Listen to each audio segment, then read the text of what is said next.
दोस्तों, मार्केट में बहुत सारी कैंडलस्टिक पैटर्न बनती हैं, लेकिन क्या यह सभी कैंडलस्टिक पैटर्न काम करती हैं? नहीं। आज हम 7 पावरफुल कैंडलस्टिक पैटर्न देखेंगे जिनकी एक्यूरेसी नेक्स्ट लेवल है। सिर्फ इतना ही नहीं, पावरफुल कैंडल के साथ साथ हम इसकी साइकोलॉजी भी सीखेंगे ताकि आपको अपनी ट्रेडिंग जर्नी में बेहतर रिजल्ट मिल सके। तो सबसे पहली पावरफुल और सभी ट्रेडर्स की फेवरेट कैंडल है हैमर। हैमर एक कीक बुलिश कैंडल है जिसकी फॉर्मेशन होने के बाद यूजुअली मार्केट ऊपर जाता है। इस कैंडल की एक कंडीशन है कि इसके शैडो की साइज इसके बॉडी से 2 गुना लंबी होनी चाहिए। जब ये कैंडल किसी सपोर्ट के आसपास बने तब हाईली चांस रहते हैं कि मार्केट एक अपर साइड मूवमेंट थे। जैसे कि यहाँ आप देख सकते हैं, इस सपोर्ट के पास हैमर का निर्माण हुआ और इसके बाद मार्केट ने ऊपर की तरफ मोमेंटम दिया भी। लेकिन आपको यह समझने की जरूरत है कि हैमर कैंडल में ऐसी क्या खास बात है कि यह बनने के बाद मार्केट ऊपर जाती है। हैमर बनने के बाद प्राइस ऊपर ही क्यों जाती है, प्राइस नीचे क्यों नहीं जाती? इस क्वेश्चन का सॉल्यूशन आपको हैमर कैंडल की साइकोलॉजी में मिलेगा। देखिए, स्टार्टिंग में प्राइस ओपन होती है और सेलर्स की वजह से प्राइस नीचे गिरने लगती है,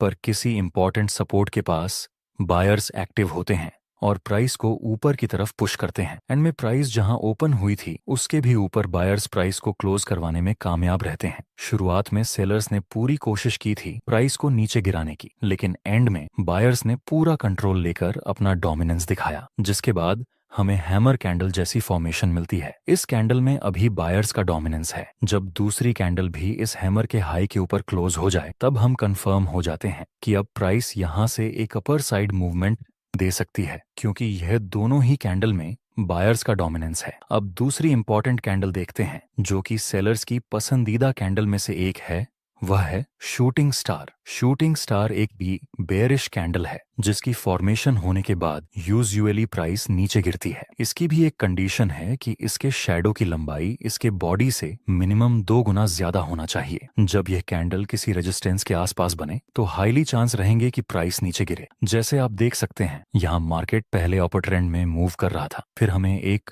पुल बैक देखने को मिला और इस रेजिस्टेंस के पास हमें एक शूटिंग स्टार की फॉर्मेशन मिली। अब संभावना है कि यहाँ से फिर से प्राइस में एक गिरावट देखने को मिले। लास्ट में हमें सेलिंग प्रेशर मिला भी। अब इस कैंडल की साइकोलॉजी समझते हैं। स्टार्टिंग में प्राइस ओपन होती है और बायर्स प्राइस को ऊपर पुश करते हैं, पर किसी इंपॉर्टेंट रेजिस्टेंस के पास सेलर्स एक्टिव हो जाते हैं और वे प्राइस को नीचे धकेलने लगते हैं। कैंडल की शुरुआत में बायर्स ने पूरी कोशिश की थी प्राइस को ऊपर ले जाने की, लेकिन वे सब लोग असफल रहे और अंत में सेलर्स ने पूरा पावर दिखाकर प्राइस को नीचे की तरफ पुश कर दिया। इस कैंडल में सेलर्स का पावर दिख रहा है, इसलिए हम बोल सकते हैं कि अगर दूसरी कंफर्मेशन कैंडल इस शूटिंग स्टार के लो के नीचे क्लोज हो जाए तब हम सेल में एंट्री कर सकते हैं, क्योंकि यहाँ दोनों कैंडल में ही सेलर्स का प्रेशर है। अब हैमर और शूटिंग स्टार के बाद तीसरी पावरफुल कैंडल देखते हैं, वह है three white soldier. Three white soldier एक बुलिश पैटर्न है जिसमें 3 कैंडल का कॉम्बिनेशन होता है। थ्री व्हाइट सोल्जर की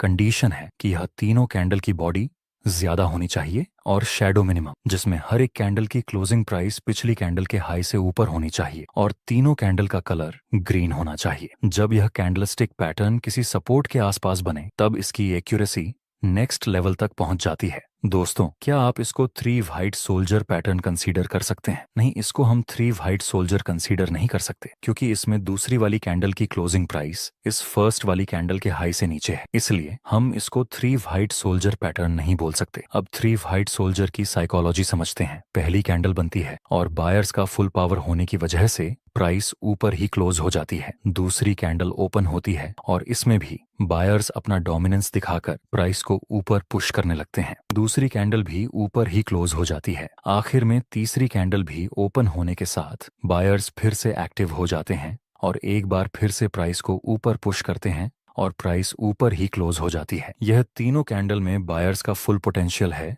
इसलिए थ्री व्हाइट सोल्जर की एक्यूरेसी ज्यादा है। चलिए इसको एक एग्जाम्पल के साथ समझते हैं। यहाँ शुरुआत में प्राइस नीचे आता है, उसके बाद फिर से ऊपर चला गया। जहां से मार्केट ने ऊपर की डायरेक्शन में मूव किया था वह एरिया हमारे लिए सपोर्ट का काम करेगा। नेक्स्ट हम देखें तो प्राइस इसी सपोर्ट के पास तीन व्हाइट सोल्जर की फॉर्मेशन बनाता है, जो कि हाईली एक्यूरेट कैंडलस्टिक पैटर्न में से एक है। तो अब हम बाय में एंट्री कर सकते हैं, जिसमें स्टॉप लॉस इस 3 व्हाइट सोल्जर के लो से थोड़ा नीचे रखेंगे और प्रॉफिट टारगेट के लिए हम इस नजदीकी रेजिस्टेंस का यूज करेंगे। आगे हमारा प्रॉफिट टारगेट भी कंप्लीट हो चुका है। दोस्तों, आपके लिए एक क्वेश्चन है कि हैमर की एक्यूरेसी ज्यादा है या फिर 3 व्हाइट सोल्जर की? वीडियो को पॉज करें और आंसर अपने दिमाग में रेडी रखें। अगर आपने यह दोनों कैंडल की साइकोलॉजी ठीक से समझी होगी तो आप इसका आंसर तुरंत दे। हैमर कैंडल में भी बायर्स का पावर होता है और 3 व्हाइट सोल्जर में भी, लेकिन हैमर में सिर्फ एक कैंडल को बायर्स का पावर मिलता है, जहां 3 व्हाइट सोल्जर में तीनों ही कैंडल को बायर्स का पावर मिलता है। इसलिए 3 व्हाइट सोल्जर की एक्यूरेसी ज्यादा रहती है इन कंपैरिजन टू हैमर। आपकी नेक्स्ट हाईली एक्यूरेट कैंडल है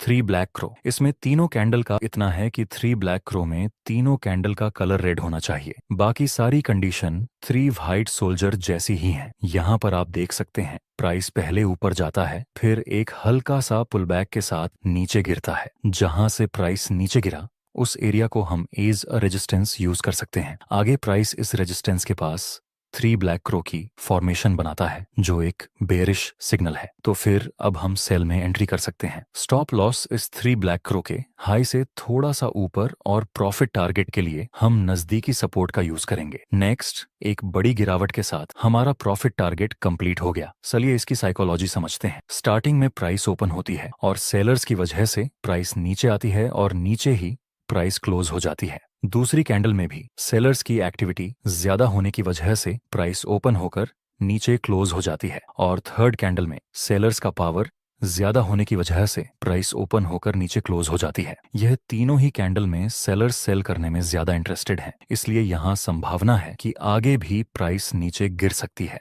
दोस्तों, इस वीडियो में हमने ट्रेडिंग के बहुत सारे न्यू कॉन्सेप्ट ऐड किए हैं, जिससे कि आपकी ट्रेडिंग जर्नी सिंपल हो जाए। वीडियो बनाने में हमारी पूरी टीम की बहुत ज्यादा मेहनत लगी है। अगर आप हमें सपोर्ट करना चाहते हैं तो एक लाइक जरूर कर देना। आपकी नेक्स्ट कैंडल है बुलिश एंगल्फिंग। ये कैंडलस्टिक पैटर्न 2 कैंडल के कॉम्बिनेशन से बनती है, जिसमें पहले वाली कैंडल का कलर रेड होना चाहिए और दूसरी बड़ी कैंडल का कलर ग्रीन होना चाहिए। यह बुलिश कैंडल है, तो यह किसी सपोर्ट के आसपास बननी चाहिए। इसकी एक और कंडीशन